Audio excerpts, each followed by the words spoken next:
Hello students, welcome to my channel. Today we are going to complete the topic dark reaction. But जिसने भी अभी तक light reaction का video नहीं देखा है, आई रिक्वेस्ट कि सबसे पहले आप उसे जाके देखिए, उसके बाद डार्क रिएक्शन देखिएगा. So please watch the video till the end because at the end आपको फिर से MCQs क्वेश्चंस मिलेंगे जो कि बहुत इंपॉर्टेंट हैं आपके कॉम्पिटिटिव एग्ज़ाम्स के लिए. So let's start. So let's recall कि लाइट रिएक्शन में हमने क्या पढ़ा था. ATP, NADPH and oxygen are produced. These are the main products of light reaction.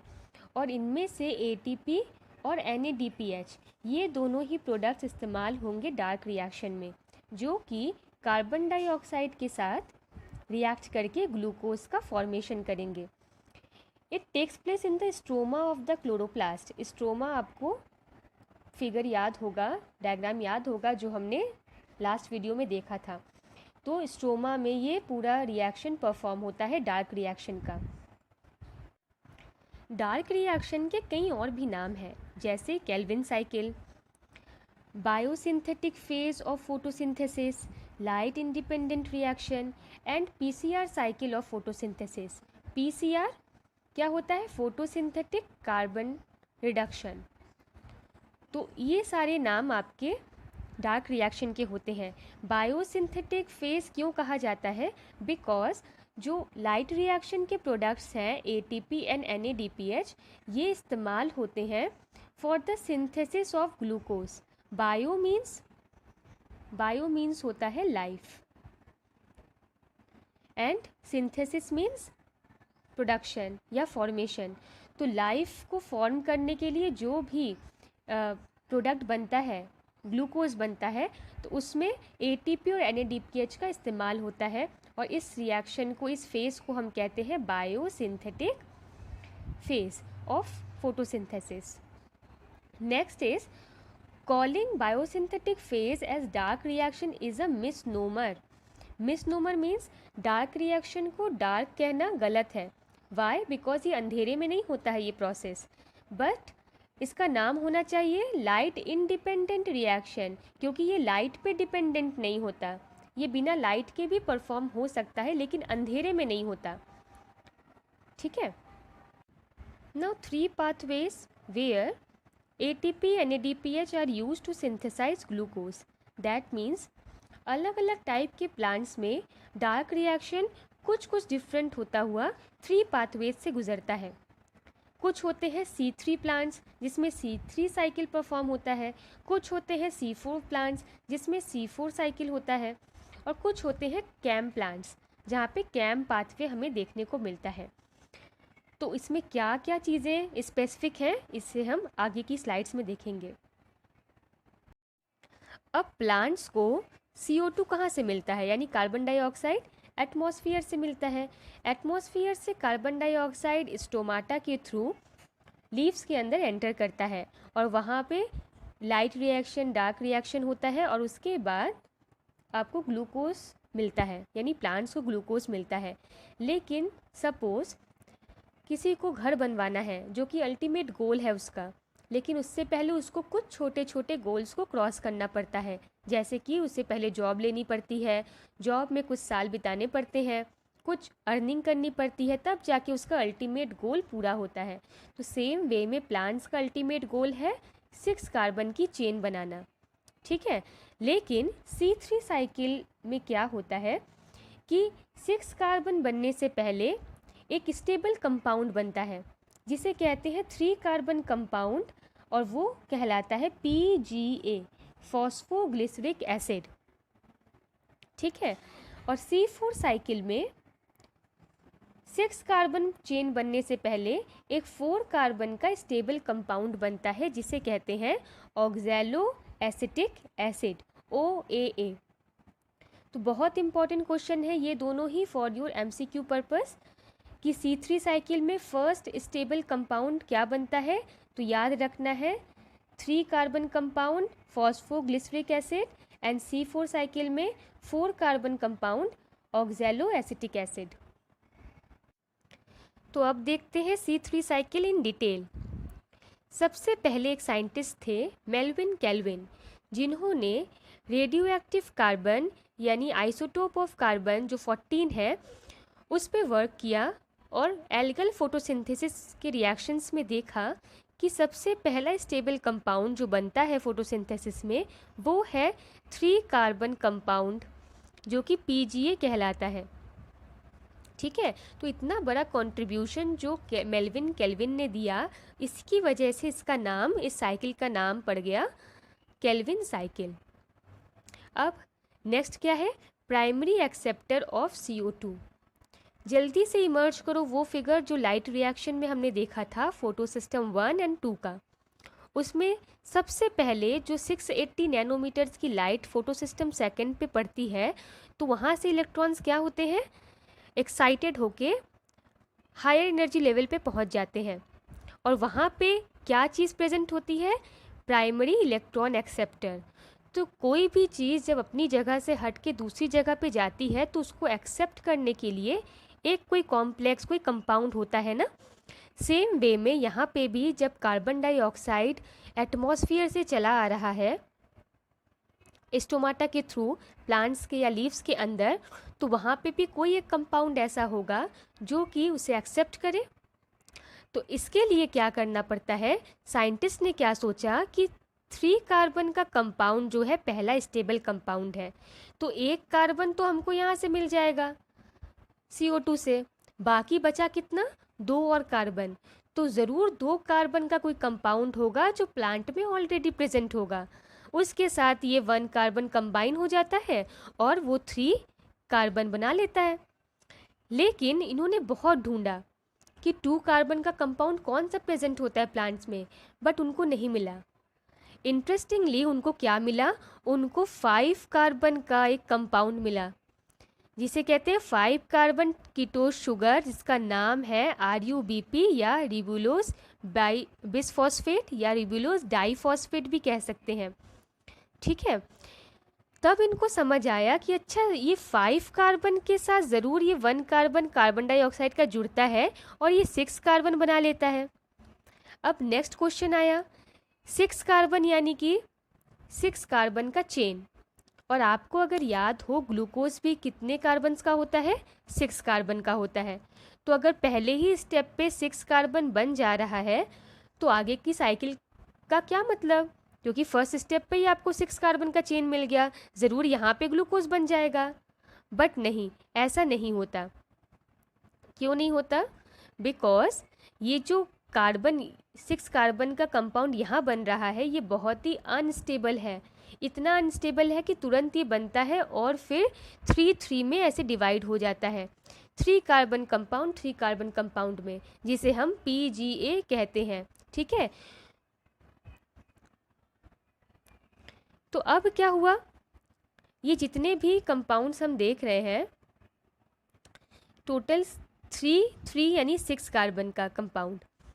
अब इसमें से सिर्फ एक ही होगा जो आगे काम आएगा C6H12O6 में, यानी कि एक कार्बन, जब ये एक कार्बन डाइऑक्साइड से निकलता है और जुड़ता है RUBP के साथ, first primary acceptor of CO2 is RUBP, this is 5 carbon compound. तो इसके साथ जुड़ के ये 6 कार्बन तो बना रहा है, इसके साथ 3-3 डिवाइड भी हो रहा है, लेकिन इसका सिर्फ एक कार्बन ही, यानी कि एक कार्बन जो CO2 का आया वही आगे जाके ये C6H12 में कंट्रीब्यूट करेगा। जैसे अगर 6 कार्बन की ज़रूरत है हमको, तो उसमें क्या होगा, एक कार्बन सिर्फ इसमें कंट्रीब्यूट हो रहा है, तो इसका मतलब बाकी का कहाँ गया, 6 है, टोटल 6 है और ये 1 निकल गया, तो बचा कितना, 5 कार्बन। ये वापस से यहाँ रीजेनरेट हो जाता है जिससे कि और भी कार्बन डाइऑक्साइड को पकड़ पकड़ के ला सके साइकिल के अंदर। ठीक है, तो यहाँ से क्या चीज़ पता चली हमें, एक कार्बन ही कंट्रीब्यूट कर रहा है C6H12O6 में हर एक साइकिल में। जैसे केल्विन साइकिल स्टार्ट हुआ तो सबसे पहला एक कार्बन आया, उसमें से ये जुड़ा 5 कार्बन के साथ और उसके बाद 6 कार्बन का फॉर्मेशन करता है, फिर 3-3 का फॉर्मेशन करता है और फिर भी उसमें से 1 कार्बन ही आगे जाता है, बाकी का 5 रीजेनरेट हो जाता है RUBP वापस से फ्री हो जाता है, जिससे कि और कार्बन डाइऑक्साइड ला सके। इसका मतलब एक एक कार्बन करके कितने कार्बन लाने हैं इसको? 6 कार्बन लाने हैं to complete the chain of glucose. That means 1 carbon dioxide molecule gives 1 carbon in the formation of C6H12O6. That means अगर ऐसा C6 का चेन बनाना है तो कितने साइकिल करने हैं हमको कंप्लीट? कितने कार्बन लाने हैं? 6 कार्बन लाने हैं।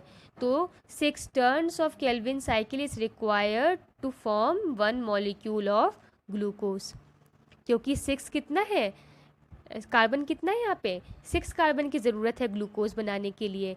तो एक एक एक करके एक एक साइकिल में एक कार्बन डाइऑक्साइड आता जाएगा और ऐसे जब 6 carbon dioxide back to back आएंगे धीरे धीरे, एक एक साइकिल कंप्लीट करेगा, 6 टर्न्स कंप्लीट होंगे एक एक साइकिल के, तब जाके एक ग्लूकोज का मॉलिक्यूल आपको मिलेगा। बहुत इंपॉर्टेंट क्वेश्चन है एमसीक्यू के लिए। कितने टर्न्स ऑफ केल्विन साइकिल की ज़रूरत पड़ती है for the formation of 1 molecule of glucose? तो 6 टर्न्स। ऐसे ही अगर क्वेश्चन पूछा जाए कि how many turns of Calvin cycle is required to form 2 molecule of glucose, तो 2 मॉलिक्यूल में कितने होंगे ग्लूकोज के यूनिट्स? ग्लूकोज के 2 यूनिट्स होंगे और 6 कार्बन के, यानी कि टोटल 12 कार्बन आपको लगना है। तो इसका मतलब 12 टर्न्स लगने हैं केल्विन साइकिल के। अब स्टेप्स देखेंगे केल्विन साइकिल के। नंबर 1 कार्बोक्सिलेशन और carbon fixation, reduction and regeneration. So carboxylation क्या होता है? जब भी CO2 फिक्स होता है into stable intermediate of 2 molecule of 3 PGA। याद होगा आपको 6 कार्बन जो बना था वो 3 कार्बन कंपाउंड्स में ब्रेक हुआ था अभी, ठीक है ना? 3 PGA। तो यानी 2 molecules of 3 PGA compound phosphoglyceric acid का बनता है एक कार्बन ऑक्साइड के फिक्स होने से।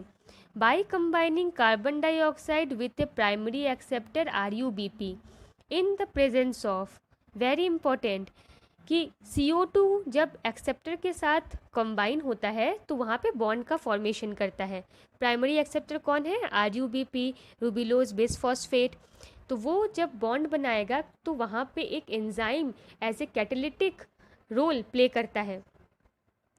वो एंजाइम कौन सा है? रूबिलोज बेस फॉस्फेट कार्बोक्सिलेज या फिर रूबिलोज बेस फॉस्फेट कार्बोक्सिलेज ऑक्सीजनेस, जिसे हम रूबिस्को भी कहते हैं। तो क्योंकि इसके पास कार्बन डाइऑक्साइड के साथ जुड़ने की और ऑक्सीजन के साथ जुड़ने की भी कैपेसिटी होती है, इसीलिए इसका कंबाइंड नाम RuBP कार्बोक्सिलेज ऑक्सीजनेस भी कह सकते हैं, ठीक है? तो ये प्रोसेस जो है इसे हम कार्बोक्सिलेशन या कार्बन फिक्सेशन कहते हैं। Now the second step is reduction. Reduction में एक्चुअली क्या होता है? Hydrogen is being added to the compound, उसको हम रिडक्शन कहते हैं। तो जब आपको पता है कि C6H12O6 बनना है तो C के साथ और क्या चाहिए? H भी तो चाहिए। तो ऑफकोर्स रिडक्शन होना ही है, तभी तो ग्लूकोज का फॉर्मेशन होगा। तो इस केस में रिडक्शन के स्टेप में मेनली यहाँ पे आपका वही जो ATP और NADPH लाइट रिएक्शन में बना था वो यहाँ पे यूटिलाइज होता है। तो 2 मॉलिक्यूल्स ऑफ ATP और 2 मॉलिक्यूल्स ऑफ NADPH इस रिडक्शन के स्टेप में ज़रूरत पड़ती है। और ज़रूरत भी कैसे पड़ती है? ATP कन्वर्ट हो जाता है ADP में, यानी कि इसका बॉन्ड जो है इनऑर्गेनिक फॉस्फेट के साथ वो ब्रेक होता है और ADP में कन्वर्ट हो जाता है। और NADPH क्या होता है? यहाँ से हाइड्रोजन जो है वो अलग हो जाता है, NADP प्लस जो है वो फॉर्म हो जाता है यहाँ पे वापस से। जो हमारा रिएक्टेंट था इनिशियल में लाइट रिएक्शन के, वही यहाँ पे फॉर्म हो जाता है। तो ये जो बॉन्ड्स यहाँ पे ब्रेक हो रहे हैं, ATP ADP में कन्वर्ट हो रहा है, NADPH NADP प्लस में कन्वर्ट हो रहा है। तो यहाँ से जो एनर्जी रिलीज़ हो रही है, यही एनर्जी बॉन्डिंग में हेल्प कर रही है हाइड्रोजन के साथ कार्बन डाइऑक्साइड के बॉन्डिंग में। जो कार्बन फिक्स हुआ है हमारा, उसके साथ हाइड्रोजन भी तो चाहिए, तो वो हाइड्रोजन कहाँ से आता है, वो यहाँ से आता है, जो कि NADPH से मिलता है। और एनर्जी कहाँ से मिलती है बॉन्ड फॉर्मेशन की, वो ATP के ब्रेकडाउन से मिलती है। और हमें कॉम्बिनेशन मिलता है कार्बन डाइऑक्साइड और हाइड्रोजन का।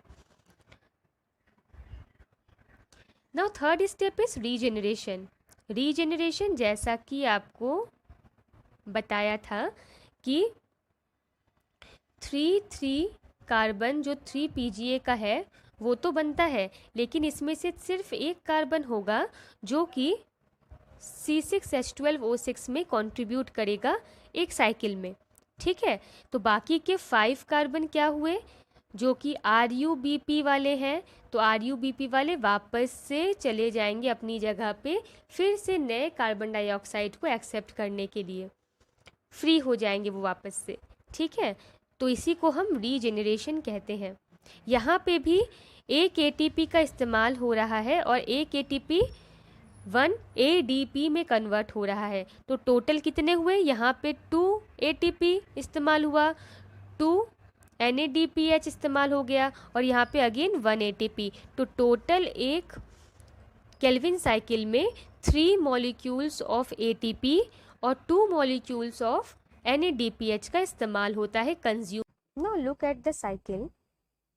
Here CO2 comes from the atmosphere, gets combined with RUBP, the primary carbon dioxide acceptor in Kelvin cycle, in the presence of enzyme Rubisco। ठीक, इस साइकिल को हम कहते हैं या इस स्टेज को कहते हैं कार्बन फिक्सेशन। ATP कन्वर्ट हो रहा है ADP में। ठीक है, तो जो भी एनर्जी रिलीज आउट हो रही है यहाँ से इस ब्रेकिंग ऑफ बॉन्ड के कारण, वो हेल्प कर रहा है हमारे PGA के फॉर्मेशन में। ये जो C है, इनके बीच का जो बॉन्ड है, ये बॉन्ड कहाँ से डेवलप होगा, जो भी एनर्जी इसके ब्रेकडाउन से निकलेगी वो यहाँ पे कंज्यूम होगी। ठीक है, तो इस बॉन्ड फॉर्मेशन में ये बहुत इंपॉर्टेंट रोल प्ले करता है। नेक्स्ट स्टेप है रिडक्शन।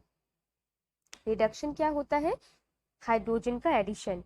अब क्योंकि C6H12O6 यानी कि ग्लूकोज के फॉर्मेशन के लिए हमें कार्बन के साथ साथ हाइड्रोजन भी चाहिए।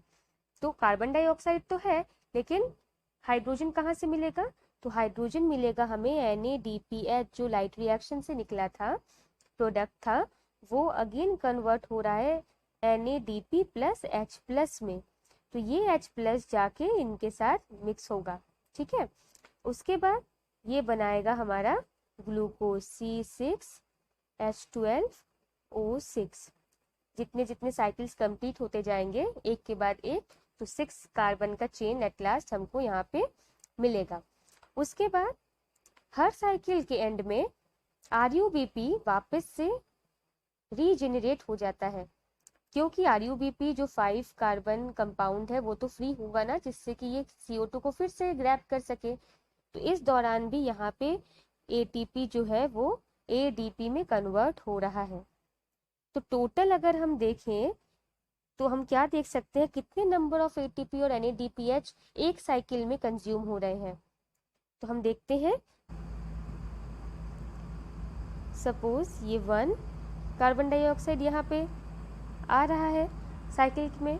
ठीक है, रूबिस्कोस के साथ रिएक्ट करने के बाद ये क्या होगा, कितनी ATP को कंज्यूम करेगा, इस जगह पे कार्बन फिक्सेशन के दौरान ये 2 ATP पर कार्बन इस्तेमाल होगा। इस जगह पे फर्स्ट स्टेप में 2 ATP का इस्तेमाल हो रहा है, यहाँ पे भी 2 NADPH का इस्तेमाल होगा और यहाँ पे 1 ATP का इस्तेमाल हो रहा है। तो टोटल एक कार्बन में 3 ATP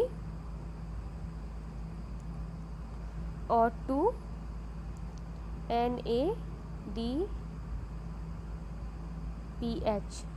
का इस्तेमाल हो रहा है।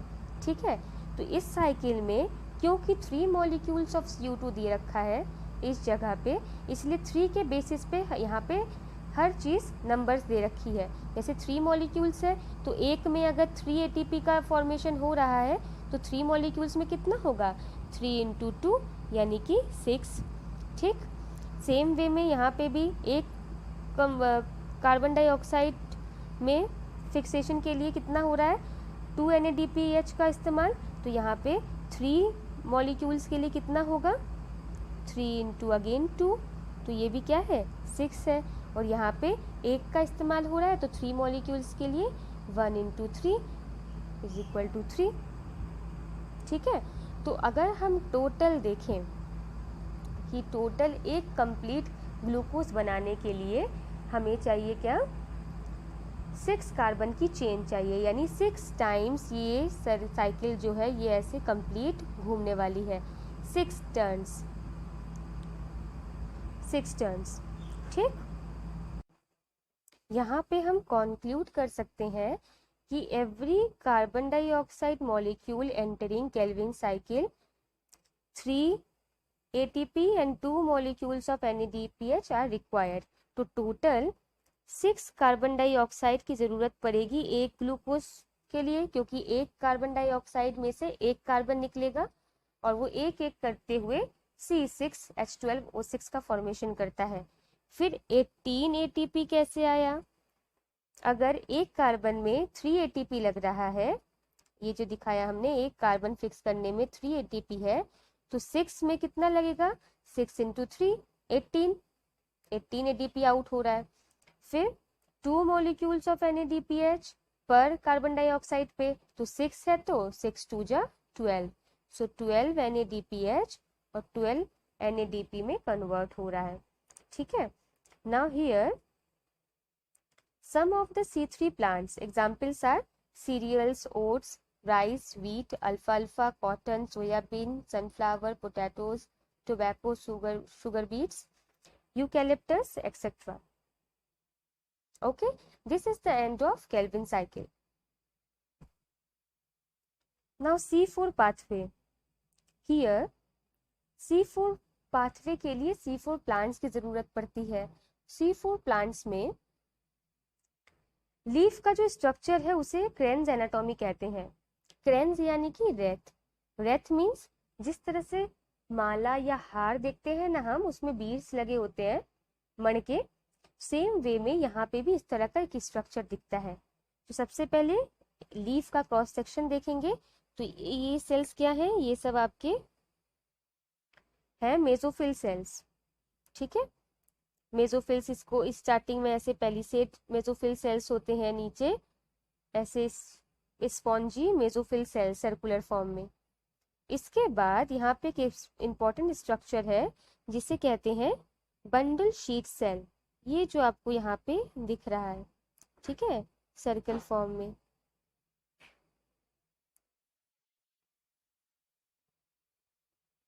ये तो ये जो है इन्हें कहेंगे हम बंडल शीट सेल्स, और उसके अंदर ये लंबे वाले क्या है, ये है आपके xylem and phloem. Same way में जैसा कि साइड का स्ट्रक्चर आपको दिख रहा है, इस जगह पे ये क्या है, यहाँ पे जाइलम और फ्लोएम पाए जाते हैं। रेत की तरह स्ट्रक्चर में ये जो है just after the xylem and phloem, उसको कहेंगे हम बंडल शीट सेल्स, और आउटर साइड में ये क्या है, मेसोफिल सेल्स। तो C4 प्लांट्स में स्पेशली ये ऐसा स्ट्रक्चर होता है जो कि बहुत क्लियर है। ठीक,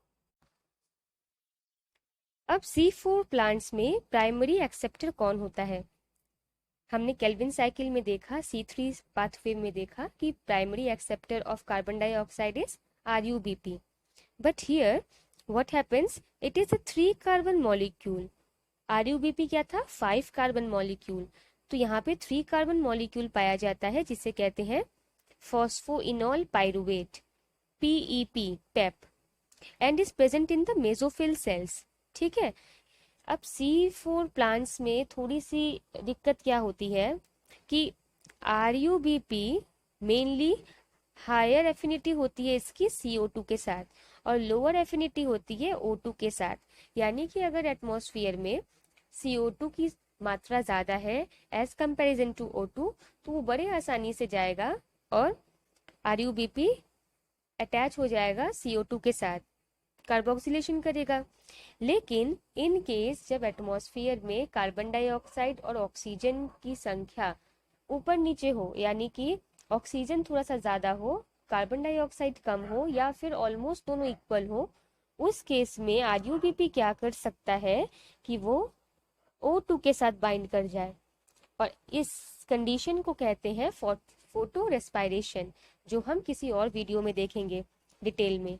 ठीक है, तो जब ये कंडीशन होती है, जब आरयूबीपी ऑक्सीजन के साथ अटैच हो जाता है, उस कंडीशन में फोटोसिंथेसिस का प्रोसेस रुक जाता है, क्योंकि यहाँ पे ग्लूकोज फॉर्मेशन नहीं हो पाता, जस्ट बिकॉज आरयूबीपी CO2 के साथ नहीं अटैच हो पाता है। तो नेचर ने क्या किया, C4 प्लांट्स बनाए।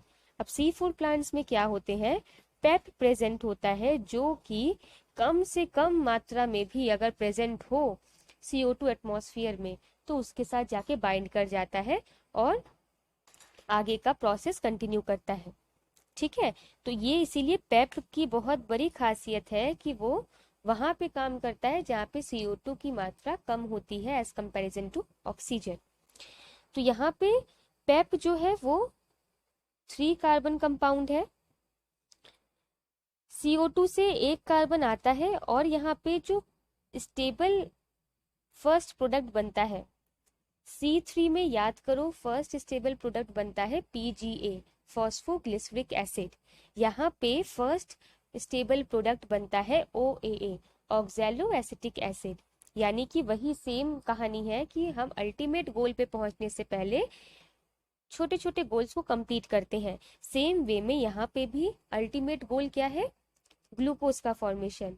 लेकिन उससे पहले एक स्टेबल कंपाउंड बनता है जो कि 3 कार्बन और ये 1 कार्बन को जोड़ के यहाँ बनता है 4 कार्बन का स्टेबल कंपाउंड।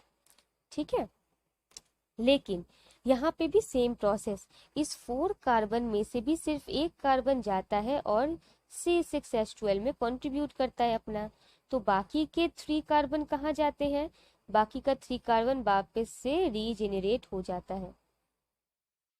ठीक है,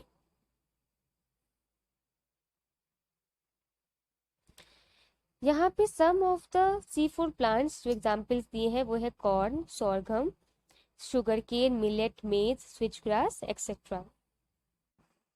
now look at the cycle. यहाँ पे क्योंकि 2 सेल्स इन्वॉल्व हो रहे हैं, एक मेसोफिल सेल्स, दूसरा है बंडल शीट सेल्स, तो ऑफ कोर्स आपका जो साइकिल है वो दोनों को ही कंसिडर करता हुआ आगे बढ़ेगा। तो यहाँ पे स्टेप्स, अब C3 के साथ थोड़ा सा रिकॉल करते हुए C3 के साथ हम कंपैरिजन भी कर सकते हैं। पहला स्टेप क्या था C3 में, कार्बोक्सिलेशन। यहाँ पे भी कार्बोक्सिलेशन हो रहा है। सबसे पहले क्या होगा, एटमॉस्फेरिक CO2 जो है वो H2O के साथ, यानी कि वाटर मॉलिक्यूल्स भी प्रेजेंट होंगे प्लांट्स में, तो उसके साथ कंबाइन होके सबसे पहले तो ये बनाएगा, ये ऑर्गेनिक कंपाउंड। ठीक है, उसके बाद ये अटैच होता है पेप के साथ, जो कि प्राइमरी आपका एक्सेप्टर है। अब ये एक्सेप्टर भी काम किसके साथ करेगा, यानी कि पेप जो है वो बॉन्ड बना रहा है इस ऑर्गेनिक कंपाउंड के साथ, HCO3 के साथ। तो इस बॉन्डिंग में भी किसी तरह का एंजाइम इन्वॉल्व होगा, उस एंजाइम का नाम है पेपकेस। ठीक है, पेप कार्बोक्सिलेस यहाँ लिख देते हैं, पेपकेस कहते हैं या पेप कार्बोक्सिलेस भी कह सकते हैं। तो वो यहाँ पे इन्वॉल्व हो रहा है फॉर देयर बॉन्ड। अब इसके बाद यहाँ पे एक C4 एसिड बनता है, कौन सा acid, you all know, OAA, 4 carbon compound जो कि C4 एसिड कहलाएगा, ऑक्सैलो एसिटिक एसिड। ठीक है, अब ये मेसोफिल सेल से एंटर कर गया बंडल शीट सेल में। बंडल शीट सेल में आते ही ये डीकार्बोक्सिलेशन इसमें होगा, यानी एक कार्बन डाइऑक्साइड, जो मैंने कहा था कि 4 कार्बन कंपाउंड में से एक कार्बन ही कंट्रीब्यूट करेगा ग्लूकोज फॉर्मेशन में, बाकी के जो 3 हैं यानी वो वापस से क्या हो जाएंगे, पेप को रीजेनरेट करेंगे, फॉस्फोइनॉल पाइरुवेट को रीजेनरेशन में हेल्प करेंगे। ठीक है, तो डीकार्बोक्सिलेशन यानी कि second step, carbon dioxide remove हो गया, C4 से C3 पे आ गया, ठीक है। और यहाँ पे ये केल्विन साइकिल में वापस घूमने लगेगा। केल्विन साइकिल याद करो, जैसा साइकिल था, CO2 आया, RuBP के साथ कंबाइन हुआ, तो सेम प्रोसेस यहाँ पे ये होने लगेगा बंडल शीट सेल के अंदर भी।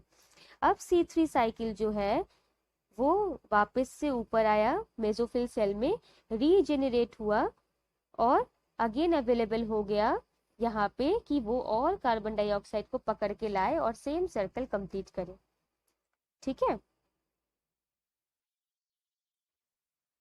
साइड में देखते हैं अब थोड़ा। This is mesophyll cell. सबसे पहले कार्बन डाइऑक्साइड को एक्सेप्ट करने के लिए कौन आया? पेप आया, इन the presence of PEP carboxylase. इसके पास 3 कार्बन, इसके पास 1 कार्बन, कंबाइन हुआ 4 कार्बन में, यानी 4C4 एसिड में, OAA। फिर ये आगे बढ़ा और ये आ गया बंडल शीट सेल में। बंडल शीट सेल में 4 कार्बन कंपाउंड जो था उसमें से 3 कार्बन निकला और वो रीजनरेशन में आगे बढ़ गया।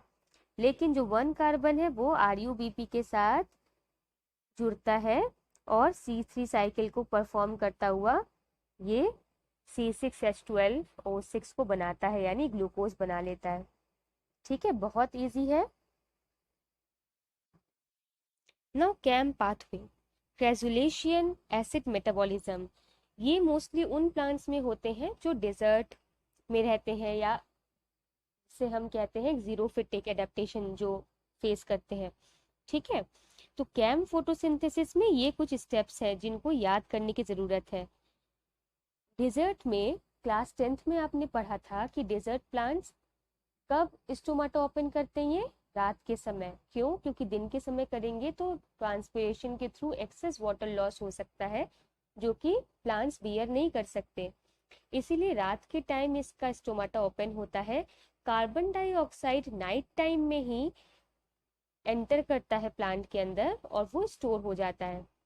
और दिन में जब फोटोसिंथेसिस स्टार्ट होना होता है, यानी जब सनलाइट आती है, उस केस में कार्बन डाइऑक्साइड जो स्टोर ऑलरेडी था प्लांट में वो फर्दर कार्बोक्सिलेशन और डिफरेंट प्रोसेसेस के थ्रू गुजरता है, ठीक है। तो यहाँ देखते हैं फर्स्ट स्टेप।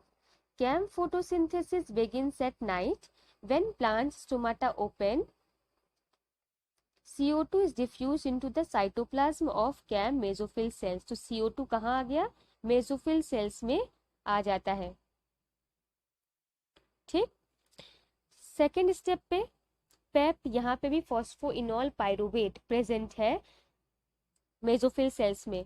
तो वो क्या करेगा? CO2 के साथ फॉर्म करके ये 4 कार्बन का कंपाउंड बना लेगा जिसे हम OAA कहते हैं, ऑक्सैलो एसिटिक एसिड। ये 3 कार्बन कंपाउंड, इसका 1 कार्बन, तो आ गया ये 4 कार्बन कंपाउंड में कन्वर्ट हो गया इन the presence of PEP carboxylase enzyme, very important. Now third step, OAA NADPH के साथ आता है, रिडक्शन होता है इसमें, और उसके बाद ये क्या करता है? मैलेट में कन्वर्ट हो जाता है। मैलेट एक्चुअली क्या है? मैलिक एसिड का एक सॉल्ट के फॉर्म में या एस्टर के फॉर्म में अगर हम देखें तो मैलिक एसिड का ही एक कंपाउंड है मैलेट। ये in the presence of malate dehydrogenase के एंजाइम के प्रेजेंस में होता है मैलेट का फॉर्मेशन। अब मैलेट के फॉर्म में ही ये वैक्यूल्स में स्टोर हो जाता है रात में ही प्लांट्स के अंदर, ठीक है। जब सन रेज होती है नेक्स्ट डे दिन में तो फोटोसिंथेसिस बेगिन होता है और मैलेट ही एंटर करता है C3 पाथवे में और फर्दर कार्बन फिक्सेशन होगा। फिर C3 साइकिल में जो प्रोसेस चलता है सेम वे में साइकिल चलेगा और ग्लूकोज का फॉर्मेशन होता है। यहाँ पे few of the CAM plants are orchids, cactus, jade plant. This is a kind of succulent, pineapple, etc. Now look at the cycle. यहाँ पे ये क्या, कौन सा सेल है? मेसोफिल सेल, और ये वैक्यूल है। तो यहाँ पे नाइट में क्या होता है, CO2 एंटर करता है और पेप के साथ, ये देखो 3 कार्बन मॉलिक्यूल के साथ पेप कार्बोक्सिलेज एंजाइम के प्रेजेंस में इनके साथ जुड़ता है और ये मैलिक एसिड का फॉर्मेशन करता है, जो कि 4 कार्बन कंपाउंड है मैलिक एसिड। ये वैक्यूल में आके स्टोर हो जाता है और उसके बाद क्या होगा, रात में ही यहीं पे स्टोर रहता है। फिर ये 4 कार्बन कंपाउंड क्लोरोप्लास्ट में फिर से या कहे मेसोफिल में अगेन जाएगा और उसके बाद यहाँ पे CO2 अलग हो जाता है और यहाँ से 3 कार्बन अलग हो जाएगा। 3 कार्बन जो अलग हुआ वो क्या करेगा, वो डीजेनरेट हो जा रहा है पेप, जिससे कि फिर से न्यू कार्बन डाइऑक्साइड यहाँ से एक्सेप्ट कर सके। ठीक है, और ये CO2 कहाँ जाएगा, ये CO2 एंटर कर जा रहा है केल्विन साइकिल में और केल्विन साइकिल के थ्रू ये स्टार्च का फॉर्मेशन करते हैं। ठीक, स्टार्च का फॉर्मेशन कर रहे हैं यानी ग्लूकोज का फॉर्मेशन कर रहे हैं। बहुत इजी है, एक नाइट में एंटर कर रहा है और यहाँ पे देखो सनलाइट में ये स्टार्च का फॉर्मेशन हो रहा है। तो यहाँ पे वैक्यूल का रोल इंपॉर्टेंट है क्योंकि ये स्टोरेज में हेल्प करता है, मैलिक एसिड के फॉर्म में ये मैलिक एसिड को वहीं पे स्टोर कर लेता है। अब आते हैं MCQs पे। First question is dark reaction of photosynthesis is, options are aphotic reaction, black reaction, Blackman's reaction, none of these. तो answer will be Blackman's reaction, because dark reaction को स्टैब्लिश इनिशियली ब्लैकमैन ने किया था 1905 में, इसलिए इसका नाम ब्लैकमैन्स रिएक्शन है।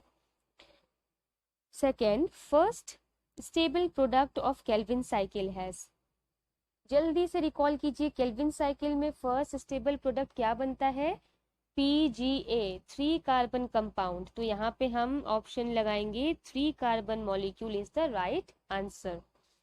Now third, in dark reaction first reaction is, again recall करना है पहला स्टेप क्या होता है डार्क रिएक्शन का या फिर केल्विन साइकिल का हम कहें तो पहला रिएक्शन होता है या पहला स्टेप होता है जब कार्बन डाइऑक्साइड प्राइमरी एक्सेप्टर के साथ अटैच होता है, बॉन्ड बनाता है, उसको कहते हैं carboxylation.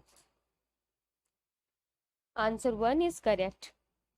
Now fourth, in C4 plants CO2 combine with PEP in the presence of, तो पेप के साथ कंबाइन होने के लिए पेप कार्बोक्सिलेज की जरूरत पड़ती है। First is the right answer. Now fifth question, the initial enzyme of Calvin cycle is, kelvin cycle में इनिशियल एंजाइम कौन सा वर्क करता है, जो कि कार्बन डाइऑक्साइड और RuBP को जोड़ने का काम करता है, तो वो है रिबुलोस 1,5 डाइफॉस्फेट कार्बोक्सिलेज। ठीक है, तो RuBP को रिबुलोस बिसफॉस्फेट भी कहते हैं, डाइफॉस्फेट भी कहते हैं। तो यहाँ पे रूबिस्को जो है वो ये एंजाइम है, initial enzyme in Calvin cycle. Now sixth question, during photosynthesis when PGA is change to P-gal, यानी PGA है फॉस्फोग्लिसरिक एसिड, जब कन्वर्ट होता है फॉस्फोग्लिसरल्डिहाइड्स के साथ। ठीक है, एक एल्डिहाइड है, ये वाला एल्डिहाइड है और ये है एसिड।